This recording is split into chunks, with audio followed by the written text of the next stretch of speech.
Okay, that was pretty good. I still don't get though why this took. Oh my god, that was Kesha. Candy, I'm what you want, not what you need. So, at long last, we have finally been graced by the final but not finale episode of HELLUVA Season 1, with it living up to all the hype as being the wrap party to Season 1's story. A final victory lap in which Vivziepop's entire career comes full circle, and I love that for her. People might call it filler, but this episode was a blast. Beelzebub and Tex are a top-tier couple, and Luna angst is always appreciated. And for those of you still wondering exactly why this episode was delayed for so long, well, I may have accidentally stumbled upon that answer. But even if this episode was just dumb fun, Luna finally calling Blitz her dad definitely made it worth it. Yeah, that's my dad! So this episode takes place directly after the events of Ozzy's. You know, that episode where nothing bad ever happened, and Blitz definitely didn't cry himself to sleep. Luna, while that not drama was going on, had been invited out to one of Tex's hound parties, making good on his promise to help Luna get some friends, all while being oblivious to the fact that the only thing she's trying to get is in his pants. Now, this episode is great for a lot of reasons, and an angsty Luna is all of them, as this girl may be adopted, but she is definitely Blitz's daughter, having a massive attitude problem with her getting hostile for almost no reason. However, usually all that negativity has been mostly thrown at her coworkers, whom she doesn't care for. So when she's with Tex, aka people who she actually cares what they think, Luna's confidence just goes out the window, revealing the nervous young adult beneath all the bark. This girl is terrified when she first shows up to the party, as newsflash, I don't have friends. Am I interrupting something? yeah, the only people she really knows, or we see her hang out with, are her dad's employees, who mostly seem to just tolerate her. Luna is kind of terrible at socializing, as the facade she puts on causes her to come off as being way too aggressive, making this whole party scene less fun and all stress. As outside of Tex, Luna doesn't know anybody here, with this episode perfectly capturing the anxiety of being at a party where you don't know anybody, where you end up clinging to that one person that you know, and the struggle of making friends, and the fear of trying to jump into already built friend groups, as it really does feel terrifying to introduce yourself in situations like this, with Luna feeling like a stranger at best, or an intruder at worst invading someone else's good time by just saying hi and trying to be included, something made even more difficult by her first attempt at jumping in on a convo to turn out to be a mistake, as these bitches already know her reputation. OMG. Luna? Lunatic Luna? Yeah, they got history. Turns out this poodle knows Luna from some other party, where Luna got trash and threw up everywhere. Plus, given Luna's coping mechanism to any stress is to have a bad attitude, her plus alcohol, it does feel like she would earn a nickname like Lunatic Luna. But this poodle is not giving her any slack, putting Luna on the defensive and causing all of her anxiety about being here to get worse, which is going to affect her for the rest of the episode, as this was her shot and it nearly blew up in her face. So she just goes back to just trying to hang out with Tex. Though I do also want to draw attention to this one line. You know, you're supposed to keep things that bring you joy. Now I don't know if I'm reading too much into this. Maybe this poodle is just being nasty, but I feel like there's some extra malice behind that line, and you can take it in a few different ways.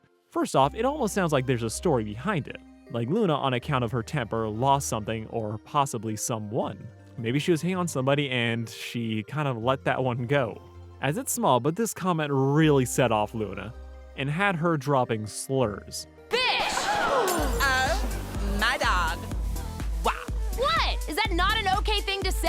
There may or may not be some extra context to this line, but given Luna's history, growing up in an orphanage, being the unloved child that nobody wanted to keep as she didn't bring joy, it would make sense that this would be the thing to get under Luna's skin.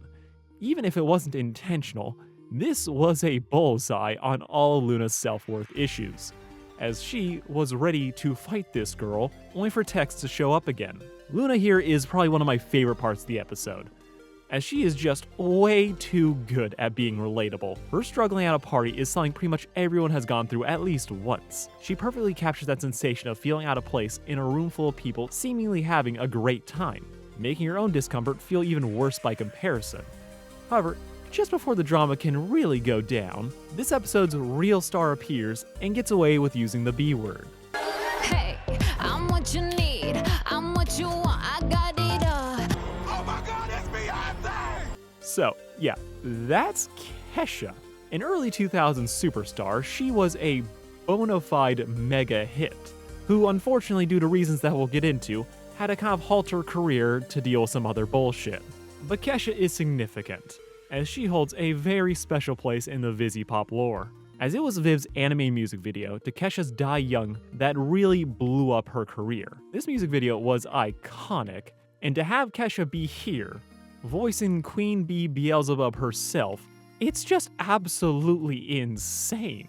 Like, this is a crazy get, and it really brings Viv's whole career full circle, as what was launched by a music video about Kesha, now her first full season ever gets to end with a Kesha music video. Like, this is just so cool. I'm so happy for Vivziepop. This is animation history in the making, and the song slaps too. I got it all. A carnival. I'll bring you up. I'll take you down. This is right back to her roots, and the show does not disappoint. Beelzebub's design is fire. The color, the hair, how it floats like a lava lamp, while also giving her a blue and purple mohawk with a little crown on top. It's all just chef's kiss. The song is all about eating sweets and indulging oneself, and that is this entire sequence. It's sweet, beautiful, and an amazing throwback to the creator's history. And it makes you wonder, did they write this episode just so that they could have Kesha be in it? Probably, and it was worth it. But through all this visual spectacle and positivity, Luna is not down, as she, like me, assumed that there is no way this woman is this sweet. There has to be some villain twist here. The con candy is gonna be drugged, maybe she's feeding off of everyone else's emotions, only for the answer to be no. Beelzebub is just genuinely like this. Honey, thank you for coming. Do you need anything? Are you having fun? Are you good? Are you drunk? Also, she's Tex's girlfriend. Wait, what? Okay, let's start with B. She's great. I was waiting for her to turn out to be a villain or do some evil shit. But turns out she's actually just super cool. A little self-absorbed, a little ADD, but she's shockingly sincere and nice for being one of the 7 deadly sins. Oh yeah, she's one of the 7 leaders of hell. This is the Beelzebub. She is on the same level as Asmodeus and only beneath Lucifer and Lilith in the hierarchy. This woman is one of the top 10 most powerful people in hell, and she is just super chill. She just immediately welcomes Luna to the party, and while a little blunt in calling Luna freaky, she's meaning it in an endearing way, with her even later trying to get Luna to help Blitz when he's throwing himself into sex to ignore his problems. B is just here to make sure everyone has a good time, and she is just a blast to be around. And you kinda don't really expect that from one of the leaders of hell. And she's also dating Tex, which, okay, a few things. First off, damn. Second, damn. Third, how? We already know that Stolas was getting shamed by the rest of high society for dating an imp, and hellhounds are considered even lower than imps. Like, they are treated less like people at times and more like dogs. So for one of the 7 deadly sins to be dating a hellhound openly, that's kinda crazy. Like, we know later in the series we're gonna get an episode about Viz possibly trying to hide his relationship with Asmodeus. Maybe that's just because he's worried about his career and his perception of just being a sugar baby, but it's kind of crazy that she is just able to do this. But like that said, Beelzebub is one of the rulers of hell. So yeah, she can probably do whatever the hell she wants, as like, who's gonna tell her no? Her equals are 6-ish people, and she can pretty much kill anybody else at her leisure. Honestly though, like, the real crazy part of this whole situation is that Tex is working for Verosica. Like, I'm not saying that B should be his sugar mama, but you'd think she could throw the guy a bone, hire him as a bodyguard, or just get him some other cushy job, as Verosica doesn't pay this man enough to care. And you just know that B could make one phone call and hook this dude up. But hey, they are very cute together, and this fact destroys Luna's night, as this girl is still crushing hard on Tex. So for his girlfriend to be the queen bee of hell, yeah, Luna doesn't think she can top this. She wasn't trying to steal Tex, but it is still a massive blow to her ego. And this causes Luna to just tap out, feeling like she'd be a bad drunk after getting mocked by the poodle, refusing to indulge, refusing drink, refusing the sweets, instead trying to dip from the party, calling Blitz to come pick her up, while she cries waiting. Blitz, who apparently ate his weight in ice cream after getting emotionally destroyed at Ozzy's, shows up in Gluttony immediately to give her a ride home, only for Blitz to get recognized by an old acquaintance, with it taking exactly one guy flirting with her to make Luna want to go back inside. I mean, we could stay a little longer. Like, this might be my one nitpick I really have for this episode, as it's also something that the show has been guilty of a lot. HELLUVA loves to switch up the tone and emotions of any given scene. While they often work well enough, I often think that they really need an extra moment to pivot to really make these transitions seamless. From Souls going from horny to worried, making Luna's sploosh moment for this guy a little bit bigger of a deal so that we can buy into her wanting to go back into the party. As it's kinda there, but it's quick, and especially since the episode built up to Luna leaving the party, crying outside, Blitz appears almost instantly, so it never feels like she really waited or really had time to process what happened. And like right before this, the girl is cringing as her dad called her his daughter, only for the girl to just flip and want to go back inside. It works. Within the context of the episode, I really just think that they need to play up Luna being smitten with this rando, as after all the story did to get her to this point where she wants to leave, it kinda just skims over her swooning. So it comes off as just a bit abrupt. Like really, all this episode needs is to slap a pink vignette on this frat guy's face, and this would have been clean. Or if the point of the scene is that Luna realizes that she now has a friend group via Blitz that she can survive the party with, then we need just a moment where she puts two and two together that this can work. Right now, it's a little bit of column A, mostly column H, with us not really getting a quick change where Luna comes to a new conclusion. Instead, she just kinda shifts gears. It works well enough as it is, but it is a little bit clunky. And honestly, the scene kinda plays better in the trailer than it does with context. However, on the plus side, now we get to watch Blitzo go ham. Fine, maybe one drink.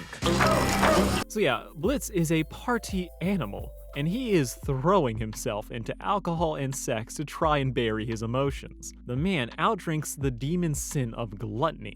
That's how bad this man is doing.